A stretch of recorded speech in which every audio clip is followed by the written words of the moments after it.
All right, so today we're really going to dig into the reign of King Josiah. This whole thing in the kingdom of Judah is pretty amazing when you think about it. We're talking about a period thousands of years ago.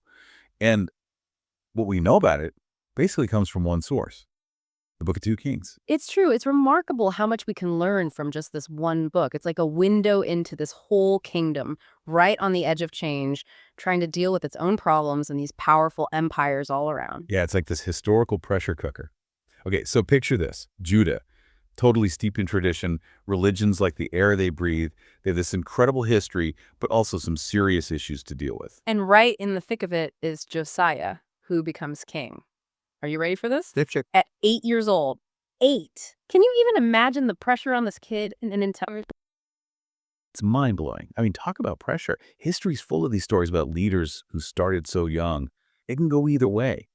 Either they become these incredible rulers, exceeding everyone's expectations, or, well, it can be a recipe for disaster. The thing that really gets me about Josiah is he seemed determined from the get-go to be like his ancestor, King David. This idea of legacy, trying to live up to someone from the past, is still so relevant today, isn't it? Absolutely. We see it everywhere. Politics, business, even families. People are driven by this desire to be a part of something bigger than themselves, to continue a legacy. Seems like Josiah got that, even as a young king. Exactly. And that sets the tone for his whole reign. Okay, so fast forward, Josiah's 18 now, and he started this huge project to restore the temple in Jerusalem. You can practically feel the weight of tradition, the reverence in that place. And guess what? During these renovations, they find something unbelievable, the Book of the Law. Now, this is where it gets really interesting. To find a document like that, especially in a place like Judah, where religion is everything, it's huge. This isn't just some random text. This has the power to completely change how they see their faith, their whole relationship with God. I bet the energy in that room was intense. This feeling of awe, maybe even a little fear, as they realize what they've stumbled upon. And how does Josiah react? Well, let's just say it's a pretty big deal. He tears his clothes in distress, which tells you just how deeply this discovery has affected him. It's like he suddenly sees how far they've strayed from their own beliefs. And here's the real mystery. What exactly was in this book of the law? Was it a bunch of laws and teachings they already had but had somehow lost or forgotten over time? Or could it have been something new, disguised as a rediscovery, a way to shake things up? We may never know for sure, but one thing's for sure, it had a huge impact on Josiah, like immediately. He's seriously shaken up, right? Yeah. He knows he needs help understanding all of this. That's right. So he turns to Huldah, who was a prophetess, known for her wisdom and her connection to God. It's like even back then, they needed someone to help them make sense of things, someone to connect them to something bigger. Totally. It's like this basic human need, right? Yeah. To look for guidance, to figure out where we fit in the grand scheme of things. It goes way beyond any specific time or culture. And in ancient Judah, prophets like Huldah, they were deeply respected, really influential. People saw them as this link between humanity and the divine, like they could actually speak to God and deliver messages. And Huldah, let me tell you, she doesn't sugarcoat anything. She basically confirms Josiah's worst fears, tells him straight up disaster is coming to Judah. And it's all because they turned away from, well, the path laid out in the book of the law. Generations basically forgot or just ignored their covenant with God. Whoa, imagine being Josiah in that moment. He's put everything into these religious reforms, trying to get his kingdom back on track with what he believes is right. And then he hears that it's basically too late. He's dealing with the consequences of choices made by people long gone, which really shows how our actions and the actions of those before us are all connected. Talk about a blow. It would be so easy to just give up at that point, right? Hmm. But in the middle of all this doom and gloom, Huldah offers a sliver of hope. She tells Josiah that because he's genuinely sorry, because he's been so devoted to following the law, he might be spared from the worst of what's to come. It's interesting, isn't it? Like within this whole story of destruction and everything falling apart, there's this idea that individual choices still have weight. It's as if Huldah's saying, listen, you can't escape fate, but you can choose how you face it. And does he ever face it? Josiah takes this mix of fear and hope and goes all in on even more intense religious reforms. We're talking destroying idols all over the place, kicking out corrupt priests from the temple, reviving the Passover festival on a scale no one's seen in ages.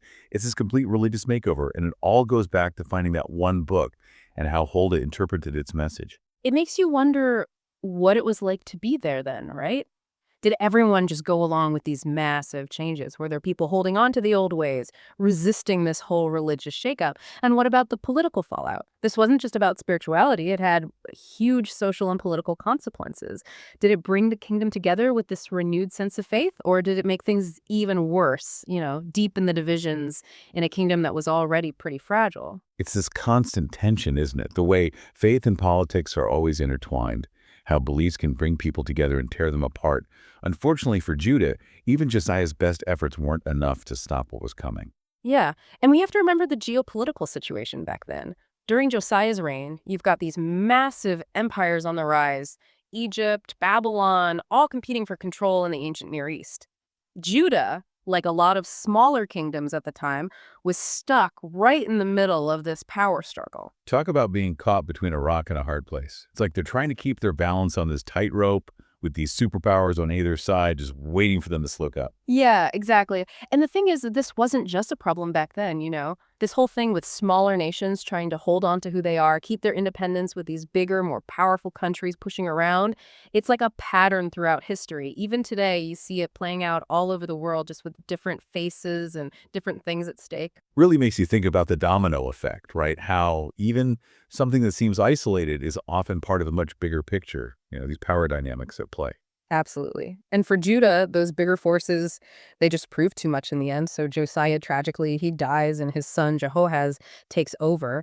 But his reign, it's cut short, just 3 months, that's it, before the Pharaoh of Egypt steps in, gets rid of him, and puts Jehoahaz's brother Jehoiakim on the throne, basically as a puppet ruler. Oh man, can you imagine that? You suddenly become king because your father dies, you want to continue what he started, and then bam, you're out, pushed aside by some foreign power. It shows you how vulnerable Judah was, right?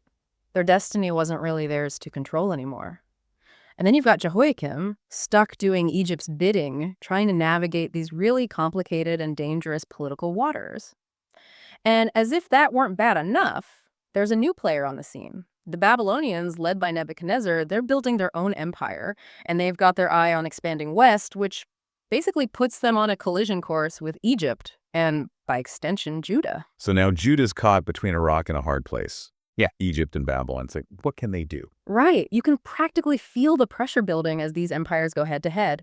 Jehoiakim tries to play it safe, not pick a side, but eventually he rebels against Babylon and, well, it backfires big time. This is where everything falls apart, isn't it?